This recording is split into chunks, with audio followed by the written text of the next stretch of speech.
লাতিন আমেরিকার দেশ ভেনেজুয়েলায় সাম্প্রতিক হামলাকে কেন্দ্র করে নতুন করে উত্তেজনা ছড়িয়েছে আন্তর্জাতিক রাজনীতির অঙ্গনে। রাজধানী কারাকাস ও আশপাশের কয়েকটি গুরুত্বপূর্ণ স্থাপনায় হামলার ঘটনার পর দেশটির সরকার সরাসরি এর পেছনে বিদেশি মদদের অভিযোগ তুলেছে। যদিও হামলার দায় এখনও আনুষ্ঠানিকভাবে কোনো পক্ষ স্বীকার করেনি, তবুও বিশ্ব পরাশক্তিগুলোর অবস্থান ধীরে ধীরে স্পষ্ট হয়ে উঠছে। যুক্তরাষ্ট্র ও তার মিত্রদেশগুলো ভেনেজুয়েলার সরকারের মানবাধিকার রেকর্ড ও গণতন্ত্র নিয়ে প্রশ্ন তুলে সতর্ক অবস্থান নিয়েছে। অন্যদিকে চীন ও ইরানের মতো দেশগুলো প্রকাশ্যে ভেনেজুয়েলার সার্বভৌমত্বের পক্ষে কথা বলছে। তবে সবচেয়ে আলোচনায় রয়েছে রাশিয়ার ভূমিকা।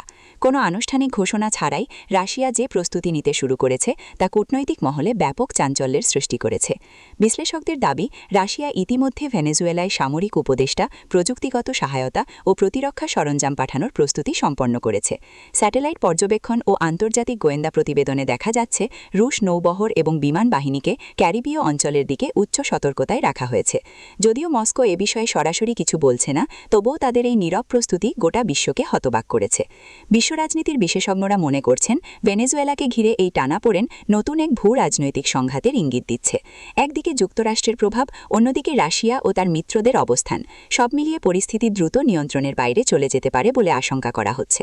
এখন দেখার বিষয়, এই উত্তেজনা কূটনৈতিক আলোচনায় থামে নাকি বিশ্ব রাজনীতিতে আরেকটি বড় সংকটের জন্ম দেয়।